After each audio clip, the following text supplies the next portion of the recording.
നിങ്ങൾ നോട്ടുകൾ സാധാരണ യു വി ലൈറ്റ് അടിക്കുമ്പോൾ നോട്ടുണ്ടോ? ഒരു നോട്ടുണ്ടോ? സാധാരണ 500-ന്റെ നോട്ടാണ്, എന്ത് നോട്ടാണോ? അപ്പോൾ നമുക്ക് ഇതിനൊന്ന് വെറുതെ അടിച്ച് ഒന്ന് ഓണാക്കി മുകളിൽ കാണാം. എമിഷൻ വരുന്നത് കണ്ടോ? അല്ലേ? ഇല്ലേ? സാധാരണ പച്ചയായിട്ടല്ലേ കാണുന്നത്, ആ സാധനത്തിൽ കാണുന്നുണ്ട് എമിഷൻ വരുന്നത് കൊണ്ട്. ഇത് പല വേർഷനുകളിലും കണ്ടോ നോട്ടിന്റെ? അതെല്ലാം യു വി സെൻസിറ്റീവ് ആയിട്ടുള്ള സാധനങ്ങൾ ഈ നോട്ടിലുള്ളത് കൊണ്ടാണ്. ഇങ്ങനെയാണ് നമ്മളെ ഒരു നോട്ട് കൗണ്ടർ ഫീറ്റ് ആണോ ഇല്ലേ എന്ന് നമ്മൾ കണ്ടുപിടിക്കുന്നത്. നിങ്ങൾ ഇതിനു മുമ്പ് കണ്ടിട്ടുണ്ടോ ആരെങ്കിലും?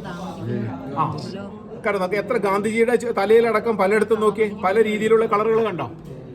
ഓക്കെ, അപ്പൊ ഇതെന്ന് വെച്ച് കഴിഞ്ഞാൽ യു വി ലൈറ്റിന്റെ ആരുടെ പൈസ അതിനുള്ള പൈസ ആണ് ഇത് കാണിച്ചു തരുന്നത്. അപ്പോൾ ഈ യു വി ലൈറ്റ് അടിച്ചു കഴിയുമ്പോൾ എമിഷൻ ഉണ്ടാകുന്ന സാധനം മെറ്റീരിയൽ അതിനകത്ത് ഉപയോഗിച്ച് ഇതേപോലെ ഇൻഫ്രാറെഡ് എമിറ്റ് ചെയ്ത് ഇട്ട് കഴിഞ്ഞാൽ വരുന്ന സാധനം ഉണ്ടെങ്കിൽ ഇതേപോലെ തന്നെ ഉപയോഗിക്കാം. ഇത് അത്ര എളുപ്പത്തിൽ ഉണ്ടാക്കാൻ പറ്റുന്ന കാര്യമല്ല. എനിക്കൊരു കേരളത്തിൽ ഇവിടെയും എം ജി യൂണിവേഴ്സിറ്റിയിൽ മാത്രമേ ഇത് ഉണ്ടാക്കിയിട്ടുള്ളൂ.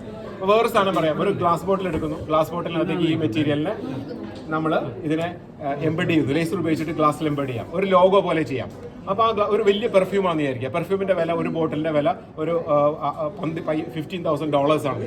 അപ്പോൾ ആ ബോട്ടിലിനകത്ത് ഇതേപോലെ ഒരു സാധനം ചെയ്ത് കഴിഞ്ഞാൽ ആ ബോട്ടിൽ ആർക്കും ഉണ്ടാക്കാൻ പറ്റില്ല.